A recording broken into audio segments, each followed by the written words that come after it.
नमस्कार. मी डॉक्टर प्रवीण लोंढे, सहाय्यक प्राध्यापक, दूरशिक्षण केंद्र, शिवाजी विद्यापीठ, कोल्हापूर. विद्यार्थी मित्र हो, आज आपण या ठिकाणी BA मराठी या अभ्यासक्रमातील सत्र 6 काव्यशास्त्र या विषयातील घटक क्रमांक 2 रसविचार या घटकाच्या अनुषंगाने चर्चा करत आहोत. ही चर्चा करत असताना दूरशिक्षण केंद्रांतर्गत जे स्वयंअध्ययन साहित्य तयार करण्यात आले त्या स्वयंअध्ययन साहित्याचा आधार आपण या चर्चेमध्ये घेत आहोत. आज आपण या घटकातील रसकसोट्या या संकल्पनेच्या अनुषंगाने चर्चा करणार आहोत. आता भरतानी विभाव, अनुभव, व्यभिचारी भावांनी युक्त होणारा स्थायी भाव हा रसपदवीला पोचतो असे म्हटले आहे. म्हणजे स्थायी भावाला कोणत्या गोष्टी रसत्व देऊ शकतात हे सांगताना डॉक्टर केना वाटवे, प्राध्यापक रा. श्रीजोग, द. के. केळकर, रा. वाळिंबे आदी काव्यज्ञानी रसांच्या काही कसोट्या सांगून आपले विचार मांडले. म्हणजे प्राचीन काव्यशास्त्राचा विचार साहित्यदृष्टीतून झाला आहे, तर आधुनिकांनी मानसशास्त्रीय बैठकीचा आधार घेतला आहे. आता यामध्ये आपण काही रसकसोट्यांचा अभ्यास करणार आहोत. सर्वप्रथम मूलभूतता या रसकसोटी संदर्भात पाहूयात.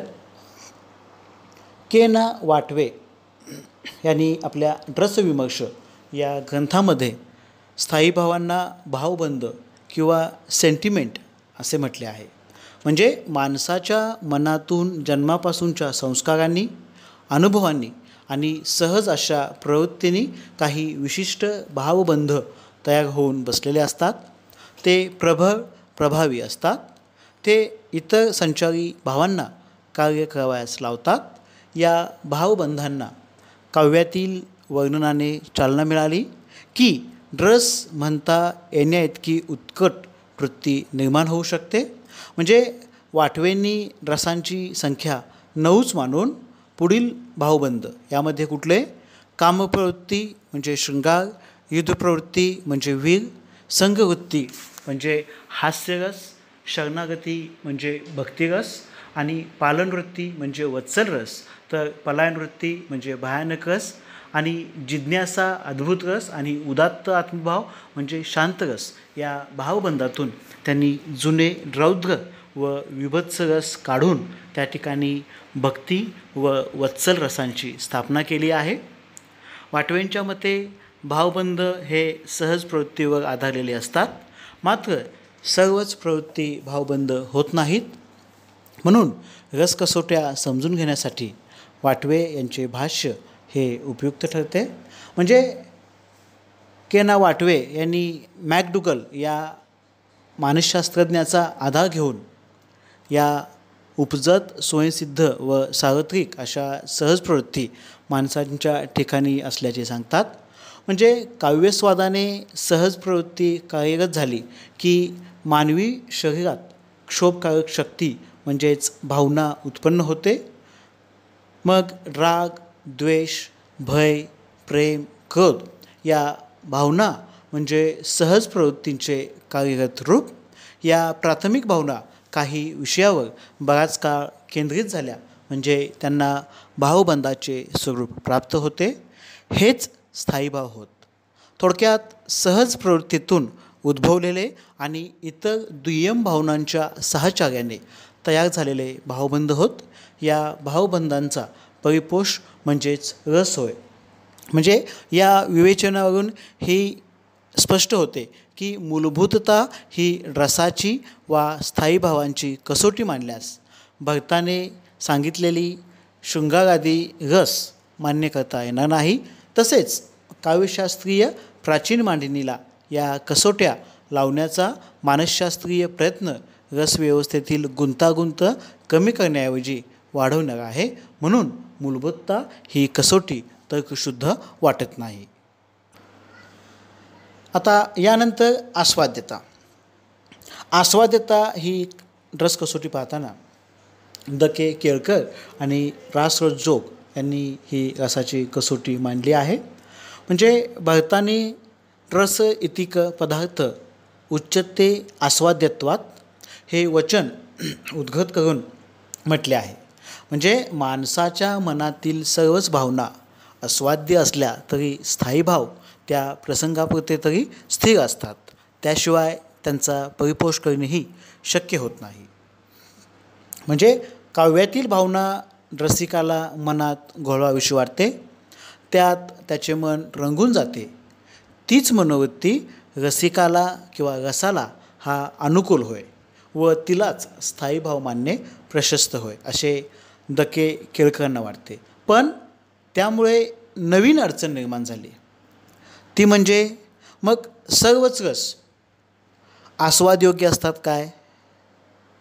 म्हणजे रसमालिकेतील बिभत्स रसाचा स्थायी भाव म्हणजे किळस असून अशी किळस उत्पन्न करणारी भावना रसिकाला मनात घोळावीशी कशी वाटणार? म्हणजे मराठीमधील अजगर, वासुनाका, गोलपिठा, उपरा, बलूत अशा कितीतरी साहित्यकृतीमध्ये बिभत्स रसाची वर्णने, विद्रोही कवितेतील नवकवितेतील कवींचे अनुभव म्हणजे आस्वाद्य म्हणजे चित्तात घोळवीत राहण्यासारखे आहेत असे म्हणता येणार नाही. म्हणून भरतांनी सांगितलेल्या बिभत्स रसाच्या बाबतीत आस्वाद्यता ही रस कसोटी लावण्यास शंका निर्माण होते. आता त्यानंतर सार्वत्रिकता. आधुनिक काव्यमीमांसकांनी सांगितलेली सार्वत्रिकता ही रसकसोटी ही देखील वेगळीच अडचण निर्माण करणारी आहे. म्हणजे मनुष्याला आपल्या आयुष्यात सतत वेगवेगळ्या चित्तवृत्तींचा अनुभव येत असतो. त्यामध्ये हर्ष, लज्जा, मोह, असूया, आळस, ग्लानी इत्यादी मनाच्या अवस्था असतात. त्या मनोअवस्था स्थायी भावांसारख्या मनात येत नाहीत. त्या सार्वत्रिक म्हणजे सर्वांच्या ठिकाणी असूनही त्यांच्यात उत्कटत्व व आनंद देण्याचे सामर्थ्य नाही. म्हणून सार्वत्रिकता ही रसकसोटीही अप्रस्तुत ठरते, म्हणजेच ती निरुपयोगी वाटते. त्यानंतर उचितता. आता उचितता ही रसकसोटी म्हणजे उचित विषयनिष्ठता. म्हणजे रासरीजोग या कसोटीबाबत म्हणतात की शिकार करणे, दूध खेळणे याबद्दलची मानवाच्या मनात अनेक वेळा दृढ भावबंध निर्माण झालेले असतात. तथापि ते विषय उचित मानले जात नसल्याने त्यांना रसपदवी मिळत नाही. म्हणजे पत्नीविषयक प्रेमास शृंगाराचे स्थान मिळाले किंवा ईश्वरविषयक प्रेमास भक्तीचे स्थान मिळाले तरी मांजर, कुत्रे, पोपट इत्यादी आवडत्या प्राण्यांविषयीच्या प्रेमात ते मिळत नाही. कारण एक तर त्यात उत्कटता कमी असण्याचा संभव आणि दुसरे ते विषय तेवढे उचित असूनही पूर्वी रसपदवीप्राप्त पोचले नाहीत. म्हणजे आज त्याला रसपदवी द्यावयास प्रत्ययास नसावा असे अभिनव काव्यप्रकाश या ग्रंथामध्ये रासजोग यांनी सांगितले आहे. आता आज वाङ्मयामध्ये जीवन व्यवहारातील असंख्य विषय मांडलेले दिसतात. म्हणजे वाचक रसिकांची अभिरुचीही सातत्याने बदलत असते. या पार्श्वभूमीवर उचित विषयनिष्ठता ही रसकसोटी महत्त्वाची वाटते. कारण कोणता विषय उचित व कोणता विषय अनुचित हे ठरवणेही आव्हानात्मक दिसते.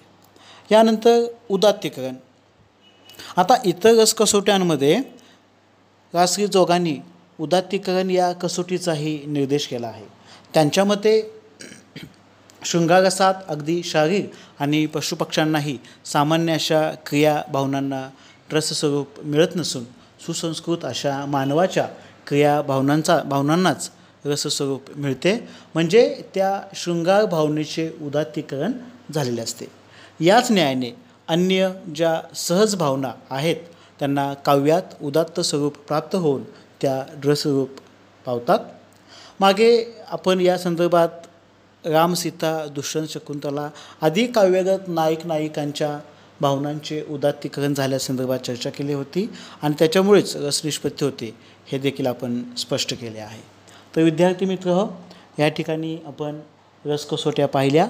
या रसकसोट्या पाहताना मूलभूतता, आस्वाद्यता, सार्वत्रिकता, उचितता आणि उदात्तीकरण या रसकसोट्यांच्या अनुषंगाने आपण चर्चा केली. पुढील लेक्चर्समध्ये आपण भक्तिरसाच्या अनुषंगाने चर्चा करणार आहोत. या संदर्भात आपणास काही शंका अथवा अडचणी असतील तर आपण दूरशिक्षण केंद्राच्या 0231-269-3771 किंवा 0231-269-3871 या क्रमांकावरती संपर्क साधून आपल्या शंकांचे व अडचणींचे निरसन करू शकता. धन्यवाद.